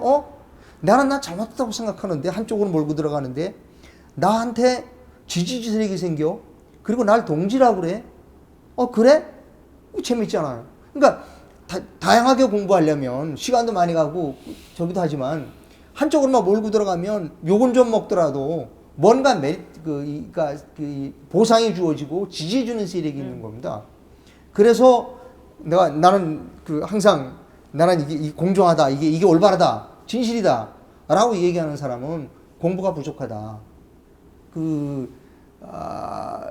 왜 우리 아스피린에 대한 얘기가 많이 나오잖아요. 아스피린은 어떨 때 보면 심장에는 좋은 거로 나왔다가 또 어떨 때는 굉장히 나쁜 거로 나왔다가. 그러니까 매일 하나씩 먹어야 된다는 분들도 있고 예. 아니면 또 위에 염증이 생기니까 안 된다 이런 분도 있고. 이제 우리가 핸드폰도 마찬가지죠. 핸드폰이 예를 들어서 핸드폰 전파가 뇌에 나쁘다 이런 얘기인데 영국의 실험 결과에 의하면 주위에다가 핸드폰 결과를 이렇게 핸드폰 전파를 쏴줬더니 그 알츠하이머 병이 안 걸리는 거예요. 그러니까 무엇이 한쪽에는 좋지만 한쪽엔 반드시 나쁘거든요. 그러니까 우리 기자들은 언론인들은 모든 걸 다 봐줘야 된다는 거죠. 근데 이걸 모든 걸 다 봐주면 공부를 많이 해야 되거든요. 근데 가장 손쉽게 사는 방법은 뭐냐면 공부하지 않고 한쪽으로 몰고 들어가면 그 누군가가 나에게 보상이 주어지고 나중에 같이 국회 가자는 사람도 생기고 그래서 국회의원도 생기는 경우가 상당히 많아요. 그래서 저는 공정하다, 나는 뭐 이게 진실이다, 공정하다라고 떠드는 사람은 별로 믿고 싶지 않습니다. 그렇게 단순한 게, 이 세상은 그렇게 단순한 게 아닙니다. 항상 그늘이 있으면 양지도 있고 우리가 지켜봐야 될 여러 가지 요소들이 굉장히 너무나 많습니다. 네. 근데 뭐 정치적 기자 뭐 이런 잠깐 그 얘기도 하셨는데 그 MBC 출신 중에 유독 그렇게 정치 쪽으로 가는 분들이 언론사 중에 가장 많은 거 아닌가 그런 생각이 들었어요. 아닌가요? 아니 뭐 사실이죠. 뭐 그건 사실입니다. 사실이고. 예. 또 야당으로 특히 많이 가시더라고요. 네. 글쎄 뭐 그런 것 같은데요. 거기 분위기가 그렇습니까? 왜 그렇게 된지 제가 잘 모르겠고 어쨌든 드러나는 사실은 네. 우리 MC 출신이 이제 정치 쪽으로 나가신 분들이 많이 있고, 근데 이제 누구라고 제가 꼬집어 얘기하지 않았는데 제가 기사 생활을 할 때 저 선배 중에 굉장히 존경한, 제가 기자로서 존경한 선배가 있었어요. 정말 탁월한 기자예요. 그러니까 우리 기자 중에는 두 타입이 있거든요. 예를 들면 생방을 좋아하는 타입이 있고 녹화를 좋아하는 타입이 있어요. 생방을 좋아하면 굉장히 머리 회전이 빨라야 돼요. 뭐 잘 아시겠습니다만. 그렇죠. 순발력. 예, 딱 예를 들면 저 삼풍백화점 무너진 사고 현장에 갈 때 아무것도 안 보이잖아요. 매캐하게 콘크리트 연기 올라오고 밤에 컴컴한데 들어오는 정보는 아무것도 없고 중계차에서 이렇게 라이트 비치면 아무것도 안 보이지 않습니까? 그런데 거기서 우리 회사에서는 전부 그 양반 한 사람한테 믿고 그걸 보내는 거거든. 그러면 머릿속에서 이 양반의 생각을 하는 거예요. 이게 폭발이냐, 폭파냐, 희생자가 얼마나 됐을 거냐, 뭐 이런 여러 가지들을 다 해서 그거를 조리 있게 다 상황에 맞춰서 그걸 방송을 하는 거예요. 내가 보고 정말 훌륭한 선배구나. 정말 훌륭한 선배구나 라고 생각했던 선배가 정치에 들어가시니까 다양하게 안 보는 거예요. 오직 한 대로만 몰고 가는 거예요. 그래서 내가 누구십니까? 아니요, 제가 그건 말씀드리기 곤란하고요. 아쉬운 게 그 양반이 정치에 들어가서도 그렇게 다양한 시각을 보여주었다면 아마 훌륭한 결과를 이뤄냈지 않았을까. 뭐 우리나라에서 최고 높은 지위도 갈 수 있지 않았을까. 굉장히 아쉽습니다. 제가 그 선배 만나면 꼭 그런 얘기 좀 하고 싶은데 굉장히 훌륭한 선배요. 굉장히 머리 총명하고요. 이 생방을 그렇게 막 몇 시간씩 끌고 나갈 수 있다는 것은 굉장한 조직력, 이 분석력, 이 순발력 굉장하거든요. 근데 그런 거를 정치에 가서 이렇게 다양한 시각을 해서 다양한 것들을 듣고 다양하게 이렇게 모든 사람들에게 조리 있게, 뭐 사실은 그렇게 말씀하시지만 그게 아니고 뭐 이렇게 할 수 있었음에도 불구하고 그냥 한쪽으로만 몰고 들어가서 결과가 좋으시지 않으셨어요. 후배에 대한 안 좋았죠. 아니요, 뭐 누구라고 말씀하는 건 아닙니다. 예, 그렇습니다. 예, 네. 좀 이해가 이상하게 됐습니다. 아니 네. 누군지 알 것 같아요. 죄송합니다. 네. 근데 책을 보니까 또 재밌었던 게 이제 사람들은 이제 국회 해산해라 그러면서 국회의원들이 너무 일을 안 한다. 월급값, 밥값도 못 한다 쉽게 얘기하면. 그런데 우리 이상로 교수님께서는 사실은 국회의원들이 쓸데없이 일을 너무 많이 해서 문제다. 이렇게 지적을 하셨어요. 그것도 좀 설명해 주세요. 우리 국회의원들이 굉장히 일을 많이 해요. 그러니까 우리 정치인들이요. 뭐 결과는 없이 분주하기만 한 거 아닌가요? 그러니까 일을 하는데 오히려 일을 안 하는 게 나을 정도로 잘못 일을 하고 있는 거죠. 그러니까 법을 만들려면 아까도 말씀드렸듯이 법을 만들려면 고려해야 될 사항이 굉장히 많거든요. 그러니까 우리는 국회의원들이 만들어 놓고 문제 생기면 고치자 이거였는데 그거는요. 우리 기업에서 그런 식이라면 해고감이에요. 그렇지 않습니까? 이게 일을 해놓고 이거 뭐 보니까 일이 잘못됐는데요. 다시 갑시다. 이거는 아니라고요. 그러니까 그래서 국민들이 지금 참다 못해 해고하자는 거 아닙니까? 그러니까 이게 우리나라 국회의원들은 너무나 쉽게 법을 만드는 거예요.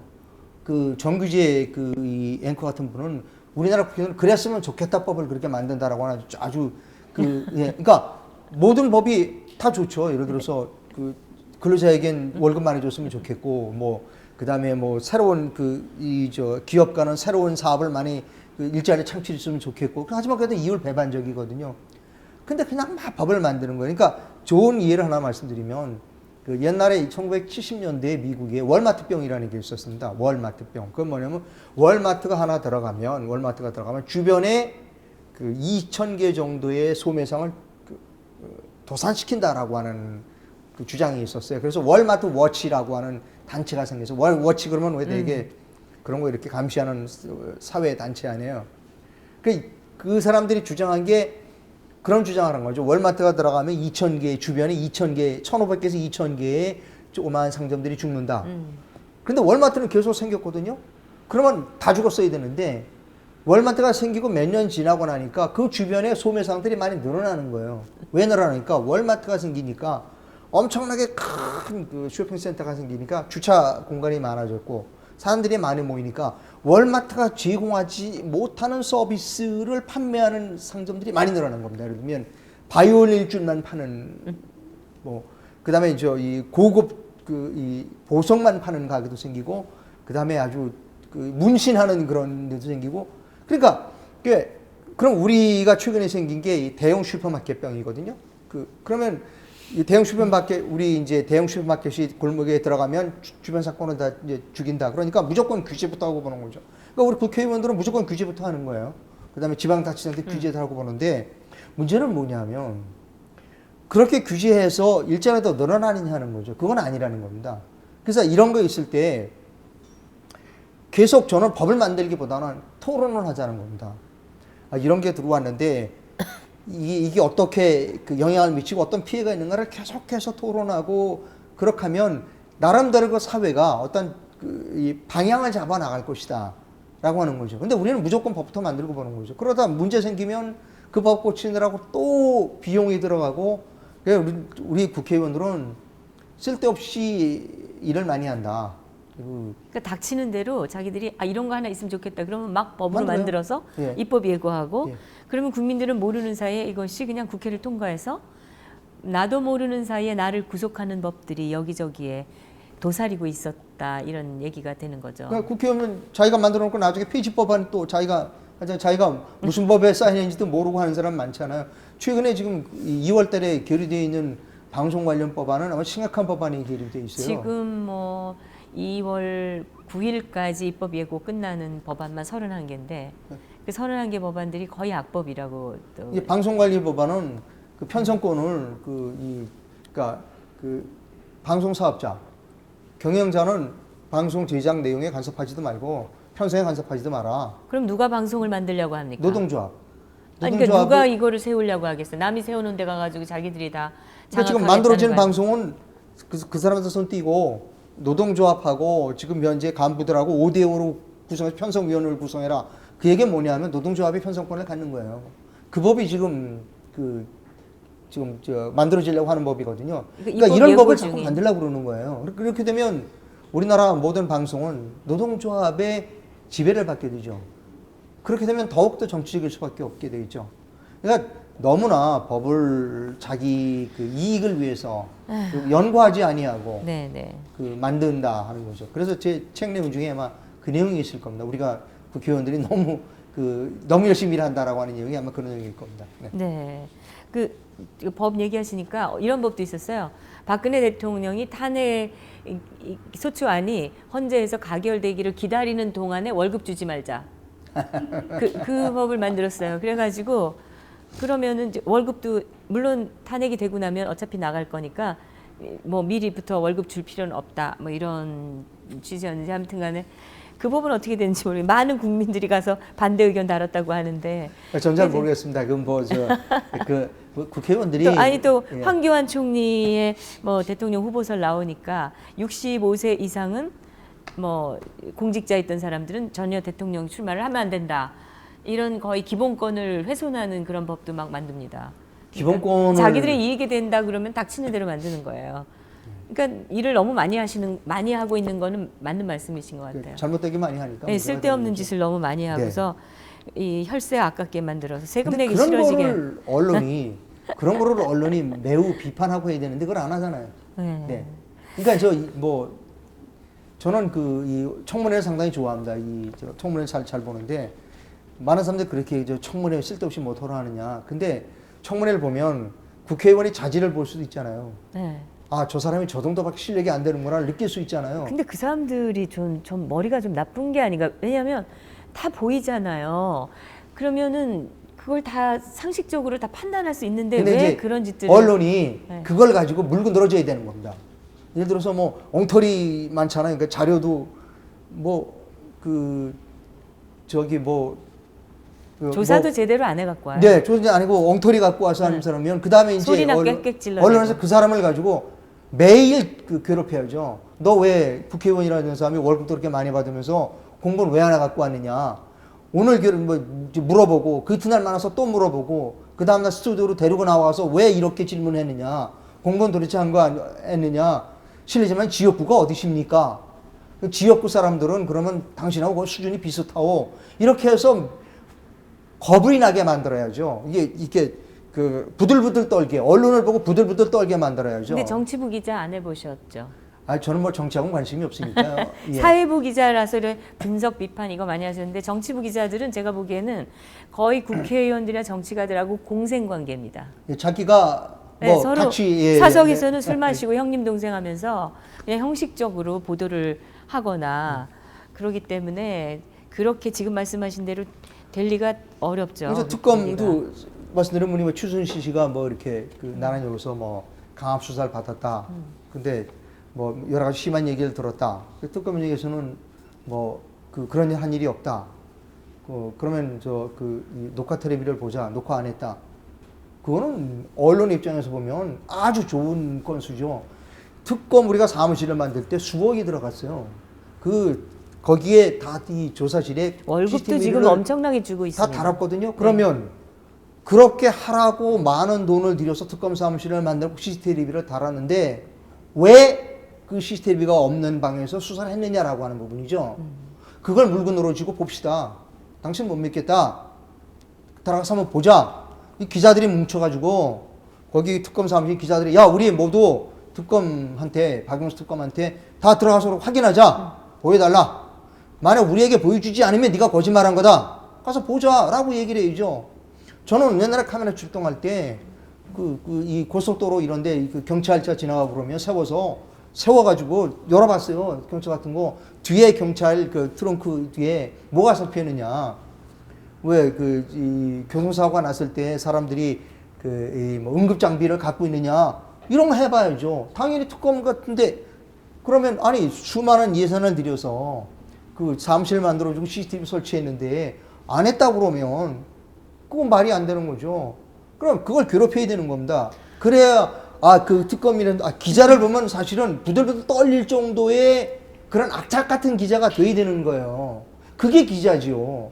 그렇지 않으면 뭐 검사나 하지 왜 기자를 하겠어요. 그런 건 아주 좋은 건수거든요. 그건 걸린 거예요. 말하자면 속된 표현으로 끌려 들어가는 피의자가 나 인권 유린 당했습니다라고 하면 잘 됐죠. 우리 기자들이 몰려도 갈고 들어가서 특검 사무실에 쳐들어가가지고 마이크 들이대고 밝혀라.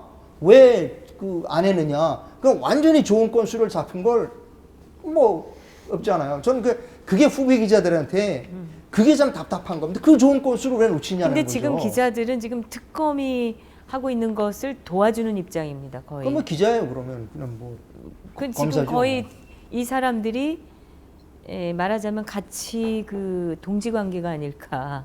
아니 뭐 지금 이렇게 여자 비판하는 사람이 하나도 예. 없고, 네. 여자 이분 대담하면서 여자분한테 이런 말씀하시면 안 되는데 여자 장관이 며칠 전에 구속됐어요. 여자 장관이 구속됐는데 모 방송사에서 여자 장관 얼굴 밑에 구치소에서 뭐 위해 물품 반입을 검사하기 위해서 항문 검사 등 신체 검사 받아 이렇게 큰 자막으로 낸 거예요. 저는 그거 보고 경악을 했어요. 나는 그 기자들한테 당신들은 부인도 없고 당신들은 뭐 딸도 없느냐. 그게 언론사가 해야 될 일이 아니거든요. 근데 그런 일을 하는 거예요. 하고 보면 야 이거 참 심각하다. 제가 우리 언론에 대해서 치가 떨리는 게 너무 솔직히 저질이고 아주 선정적이고 전 관심을 엉뚱한 데로 돌리는 재주가 있어요. 핵심을 놓치고 엉뚱한 데로 가는. 그러니까 저는 이게 정말 이 나라의 미래를 위해서 국민들 의식을 위해서 진짜 치가 떨리는 거죠. 제가 조금 흥분해서 옛날에 그 아시아나 항공기가 목포에 떨어진 일이 있었어요. 그때 우리 그 MBC가 목포 MBC가 특종을 했어요. 그 현장 사고 현장에 제일 네네. 먼저 가서 이렇게 그 헬기가 이렇게 여성을 이렇게 들어 올려서 구조하는 장면이 네. 있었는데 밑에서 찍으니까 여름에 여자 그 그렇죠. 이 속옷이 저 다 기억나요. 보이잖아요. 예. 네. 저는 그 그날 옷이 다 공교롭게, 얇은 원피스인가 그랬는데. 원피스였어요. 예. 그리고 속옷도 좀 색깔이 있는 것이었고 제가 그날 야근을 해서 좀 일찍 들어가서 쉬고 있다 집사람하고 같이 소파에서 그걸 보고 내가 내일 아침 일찍 가가지고 저걸 잘라야지. 그래갖고 아침에 일찍 가가지고 그걸 잘랐어요. 아, 그 대목을. 예, 그거 자르고 방송을 했죠. 조금 있으니까 높은 사람이 오라고 그래서 갔어요. 너 왜 그 우리 특종 화면을 네가 왜 그 잘라서 방송했느냐. 그래서 제가 그랬어요. 아니 나 그거 보고 근데 저 여자분이 내 아내일 수도 있고 국장님 아내일 수도 있습니다. 그랬더니 다시 붙여서 방송을 하라. 그 다음에 이제 우리 주부 뉴스라는 게 있었어요. 그 다음 뉴스. 난 못합니다. 나 방송할 수 없습니다. 난 그랬어요. 근데 저 제장하는 건 절대로 아니고 지금 현재 그렇게 그 자막을 넣어서 여성 장관 뭐를 친척검사했다고 하는 자막을 넣은 그 기자들이 남자 기자도 있을 거고 자기 아내도 있을 거고 어머니도 있을 거고 여동생도 있을 거 아니냐는 거죠. 왜 그런 데 대한 정의감 이런 게 왜 없는 거예요? 정의감은 기대하기는 지금은 너무 어려운 지경이 돼버렸고 오히려 그런 걸 찾고 있는 듯한 느낌을 받습니다. 그래서 제가 저질이라고 그러는 거예요. 오히려 그런 걸 찾아다닙니다. 왜냐하면 좀 더 자극적인 제목을 붙여야 좀 더 자극적인 내용을 해야 사람들이 하나라도 더 보지 않느냐는 그런 저질적인 생각을 하고 있다는 거죠. 이건 저는 정말 바람직하지 못하고 그다음에 그런 거 있을 때 꼭 이제는 넘어가지 말고 그냥 넘어가지 말고 꼭 지적을 해줘야 되겠다는 생각을 강하게 갖고 있어요. 그대로 내버려 두면 안 되겠다. 많이 나오셔서 많이 지적 좀 해주십시오. 죄송합니다. 근데 그 방송의 그 풍자 프로그램들에 대해서는 어떻게 생각하세요? 예를 들면 뭐 KBS의 뭐 개그 콘서트라든지 개그 콘서트를 제가 좀 유심히 봤는데 완전히 정치 프로그램이더라고요. 뭐 예를 들면 뭐 청와대에서 여러 가지 주사를 맞았다. 뭐 청와대에서 머리를 하는데 뭐 20분이면 끝날 걸 90분을 했다.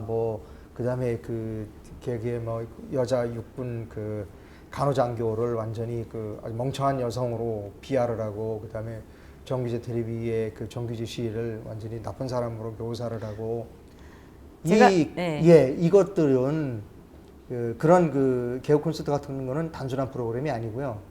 굉장히 여러 가지 코너로 구성이 되어 있고 만들기 굉장히 복잡한 프로그램입니다. 따라서 한 사람이 그렇게 만들 일은 아니고요. 작가에서부터 연출, 조연출, 부장 그리고 적어도 예능 담당 총 책임자까지 공모하지 않으면 그런 정치적 프로그램을 만들 수가 없어요. 근데 그게 이대로 나간다는 얘기는 뭐냐면 정치적인 집단이라는 겁니다. 우리는 불행하게도 수십료라는 이름의 이 당비를 KBS라고 하는 정당에 내고 있다. 이렇게 생각하시면 틀림없을 겁니다.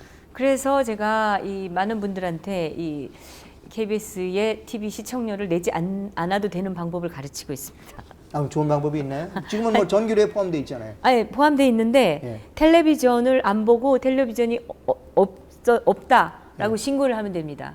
한전에다가요? 그렇죠. 한전에다 전화해서 그러면은 제외해 줍니다. 그러니까 우리는 그거 보지 않는다. 텔레비 없앴다. 그리고 신고를 하면 되고 실제로 안 보면 됩니다.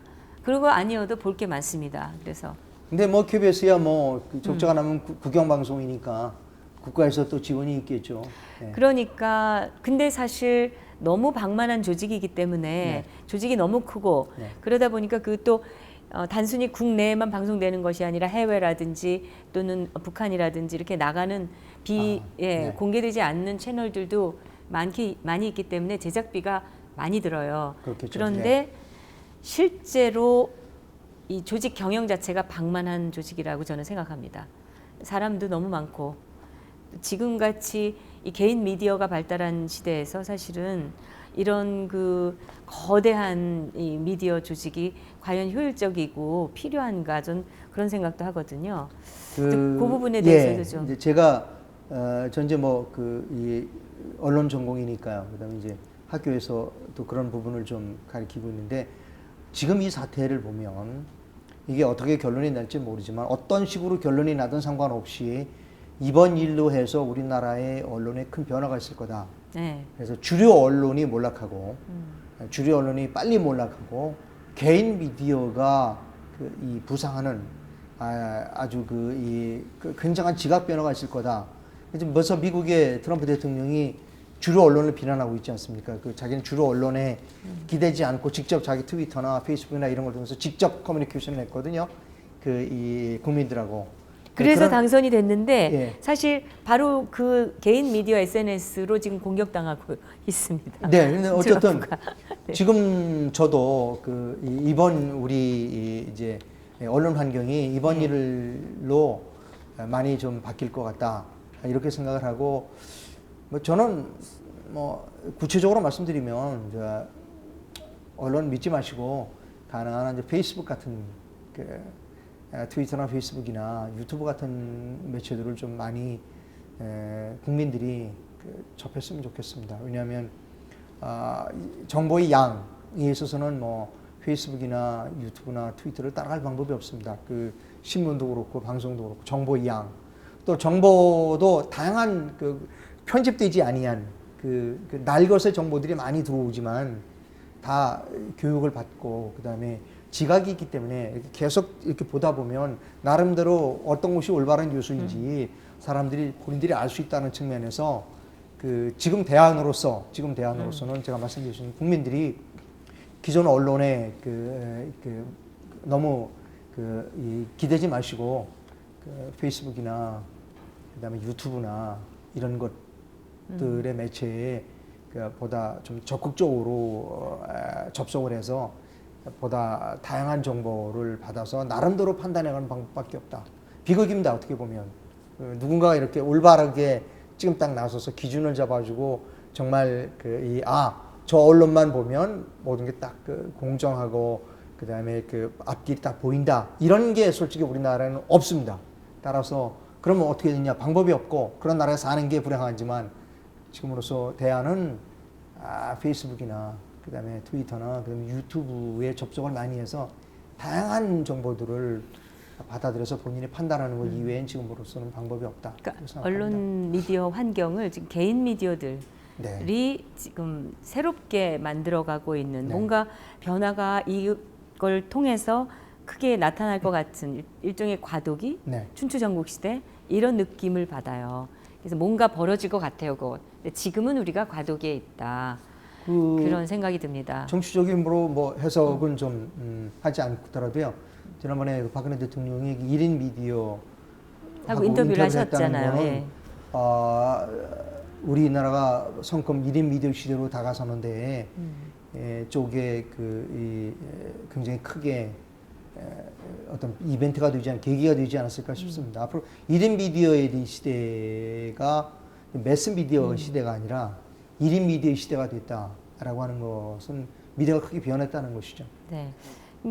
저희 진정 방송도 많이 좀 봐달라고 얘기를 예, 아마 잘 될 겁니다. 예, 잘 될 거고 이렇게 이런 이야기를 매스 미디어에서는 받아줄 방법이 없잖아요. 시간적으로나 그렇죠. 뭐나. 네. 끝으로 이 책 이왕 나오셨으니까 직접 쓰신 책인데 네. 저는 재미있게 읽었거든요. 감사합니다. 네. 좀 잠깐 소개 좀 해주세요. 예. 이것도 방송에서는 안 되는 거예요. 이렇게 직접 자기 책을 이렇게 하시라고. 근데 네. 여기는 다르니까. 예. 네. 방송에서 얼마든지 안 광고를 되니까, 하셔도 됩니다. 광고라고 생각하시고요. 네. 제가 언론사 입사했을 때 우리 선배 중에 한 분이 대한민국 사람 4,999만 9,999명이 다 노라고 해도 예스라고 해도 내가 공부하니까 이게 예스다라고 하면 그렇게 방송해라.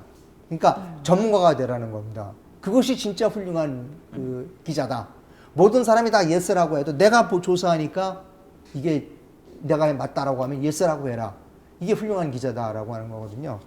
그래서 이제 그 한 10여 년 전부터 그 서점에 가서 최신에 나오는 그 서적만 골라서, 그러니까 거시경제, 주로 이제 거시경제 위주로 노벨 경제학상 수상자, 뭐 하버드대학교 경제학 교수들 책들을 읽고 그 요약해서 발표하는 모임을 가졌습니다. 한 10년 넘게. 그래서 전부 제가 요약해서 발표하고, 그래서 한 600권 넘는 책이 저한테 요약이 돼 있고 제 머릿속에 있습니다. 워낙 책을 많이 읽으신다고 제가 얘기는 들었어요. 그래서 예. 또 이제 그 뭐 좀 사람마다 다 장기가 있지 않습니까? 저는 복잡하거나 그런 부분을 빨리 캐치를 해서 어떻게 단순화해서 사람들에게 전달하는 게 제가 가지고 있는 뭐 좀 특기라면 특기인데, 그렇게 해서 한 10년 동안을 매주 운영하다 보니까 한 600권이 넘는 책들을 이렇게 했던 것 같아요. 그래서 그것이 다 한 20, 30페이지를 요약이 돼 있고 머릿속에 다 정리가 돼 있고, 이것을 내 머릿속에만 갖고 있는 거는 조금 낭비겠다 싶어서 제가 모았습니다. 그래서 모아서 우리나라 현실에 맞게 제안을 좀 했습니다. 이렇게 예를 들면 한 가지 예를 들면 이제 우리가 불합리한 제도들이 많거든요. 그러니까 국립공원은 입장료를 안 받아요. 근데 설악산이나 이런 데 가면 사찰 관음료라는 걸 받거든요. 그리고 등산로 입구가 절당이에요. 그러면 그렇게 하지 말고 국가가 필요하면 도로를 수용하듯이 그 앞에 등산로를 국가가 수용을 하고 그 등산객은 입장료를 받지 않아야 되는 것이 맞다라고 하는 그런 얘기고요. 그다음에 병역 얘기를 좀 하면 조계종에서 또 당장 뭐라고 나오는 거 그러니까 아닙니까? 저는 그게 그 어떤 종교 단체의 그 이익을 위해서 일을 해서는 안 된다는 것이죠. 그러니까 국민들이 필요하면 사람들이 많이 다니는 길은 그걸 수용을 해서 길을 만들어줘야 되는 게 국가 해야 될 일이지, 누구 눈치 보고 누구 눈치 보면 안 된다는 것이, 그건 정치인 해야 될 일이 아니라는 거죠. 그거는 올바른 일이 아니라고 하는 거죠. 저도 동의하는 게 요즘에 특히 이 불법 폭력 시위자들이 조계사 가서 숨는 걸 보니까 그런 걸 빨리 해야 되겠다는 생각도 글쎄, 들어요. 그건 이제 좀 그렇다면 이제 저는 파리에 있을 때 굉장히 젊어서 파리를 가서 그 체제에 굉장히 매혹됐어요, 솔직하게. 그러니까 애 둘이 다 유치원 다녔는데, 우리 집사람 좋죠. 뭐 다 애 유치원 다 주면 저녁에 와요. 그럼 이제 애들 밥을 점심을 유치원에서 먹습니다. 그러면 한 2달 됐는데 구청에서 오래요, 저를. 근데 월급 명세서를 갖고 오라는 겁니다. 그래서 갖고 갔어요. 그랬더니 딱 보더니 당신은 최고의 점심값이다. 그러니까 내 정도, 이 누리트 파원 정도 월급은 가장 비싼 점심을 먹이는 거예요. 놀란 게 뭐냐면 학교 선생님은 저 아이가 점심값을 최고값을 내는지 아니면 중간값을 내는지 모르죠. 그리고 공짜인지를 모르는 거예요. 학교 선생님의 관심은 뭐냐면 나도 오늘 점심을 여기서 먹을 건가 안 먹을 건가 관심이에요. 그러니까 나가 먹는다 그러면 자기도 점심값을 내야 되는 거고, 자기가 안 먹는다 그러면 집에 가서 먹고 오면 돼요. 그러니까 그 소득이 많은 사람은 비싼 점심값을 내는 거고, 제가 살고 있는 동네에 아랍 사람이나 흑인들도 좀 있었어요. 그 사람들은 점심값 안 낸다고 그러더라고요. 근데 학교 선생님이나 학교 교장 선생님은 몰라요. 그래서 걔가 얼마짜리 점심값을 먹는지 몰라요. 그러나 먹는 음식은 똑같죠. 똑같아요. 네. 근데 누구만 하냐? 구청에서만 알아요. 구청에 급식하는. 그러니까 거기는 보면 모든 학교에서 모든 걸 다 식사를 만드는 게 아니라 유아원, 유치원, 양로원까지 다 아침에 다 8시 반 정도 되면 다 식수 인원이 파악이 되는 거예요. 그러면 구청 식당, 만드는 공장에서 밥을 만들어서 자원봉사들이 이렇게 다 싣고 가요. 거기서 하고 다 나중에 설거지를 걷어갖고 오는데 너무나 시스템이 좋잖아요. 그렇게 하면 되는데 우리는 너무 복잡해요. 먹기 싫다는 사람도 강제로 먹어야 되고, 뭐 질이 좋으니 나쁘니 아니 프랑스식으로 하면 아무 그리고 문제도 안 누가 생기잖아요. 돈을 얼마 내는지 누가 무료인지 다 알고 있죠. 그러니까 그게 사실은 학교 안에서 갈등과 그 차별 의식을 심어주는 그런 모르게 하면 건데. 되잖아요. 구청에서 하면 되잖아요. 네. 학교에서 모르게 하면. 근데 우리가 그 얘기를 할 수 없는 게, 저는 제일 이해가 안 되는 부분이 왜 그런 거 있잖아요. 왜 소년 소녀 가장들 네. 모아놓고 대문짝만하게 소년 소녀 가장 돕기 예. 무슨 뭐 문화 공연 이런 거 하는 거. 저 진짜 그러면 그 소년 소녀 가장이라는 타이틀 간판 붙은 밑에서 앉아 있는 아이들의 그 인권, 자존심은 어떻게 되는가? 이거에 대한 배려가 전혀 없는 사회가 미개 사회가 아닌가? 전 그렇게 생각하거든요. 그래서 이게 선진국이 된다는 것은 그런 말로만 인권이나 이런 걸 얘기할 것이 아니라 그 사람들의 자존심과 진짜 기본적인 인권에 대한 배려, 이게 진짜 인권에 대한 말을 할 수 있는 자격이 되는 네. 것이 아닌가 생각을 합니다. 이 책에 대해 하나만 더 소개해드릴게요. 중요한 거 하나만 근데 소개해드리겠습니다. 이제 광고를 많이 하시네. 뭐 기왕 잠깐 나왔으니까, 해달라고 예, 말씀드렸는데. 네. 지금 미국에서 어떤 논의가 있냐면 $100권을 없애자는 거거든요. 네. 예, 그걸 주장하는 사람이 하버드 대학교의 유명한 경제학과 교수들이 없애자는 겁니다. 그 사람들 주장에 의하면 2008년도에 이 서브프라임 모기지 위기가 터졌을 때 $100짜리를 없앴다면 지금쯤 경제 위기는 끝났다. 그러니까 미국에서 $100짜리는 전부 장롱에 들어가 있는 거예요. 그다음 불법으로 노동자 고용할 때 불법으로 주는 거고. 그래서 이미 스웨덴은 없었어요. 그 고액권을. 제가 제 책에서 제일 먼저 주장한 게 5만 원권과 1만 원권을 없애자는 겁니다. 어느 날. 10,000원권도 없어요. 없애자는 거죠. 5만 원권과 1만 원권을 없애버리면 지금 시중에 유통될 수 있는 건 1,000원권은 5,000원짜리인데 그렇게 되면 어떻게 되는가 하면 모두 다 신용카드를 쓰죠. 예, 신용카드로만 하게 되면 모든 게 소득이 다 100% 노출되는 거죠. 그리고 모든 돈은 은행으로 이제 가져가게 되는데 은행에서 금리를 마이너스 금리를 해버리게 되면 은행에 예출하는 것보다는 본인이 쓰겠죠. 쓰거나 투자하거나. 그래서 지금 세계 경제학자들은 고액권을 없애자는 거거든요. 그래서 우리나라에서도 예를 들어서 10,000원권이나 5만 원권을 없애버리게 되면 뭐 갖고 있던 모든 사람들이 현금이 은행으로 들어오게 되고 은행에서 금리를 낮춰줘 버리게 되면 이 사람들이 돈을 쓰거나 투자를 하거나 돌아가게 되겠죠. 지금 우리나라 지난번에 만을 받아서 5만 원권도 많이 캐냈잖아요.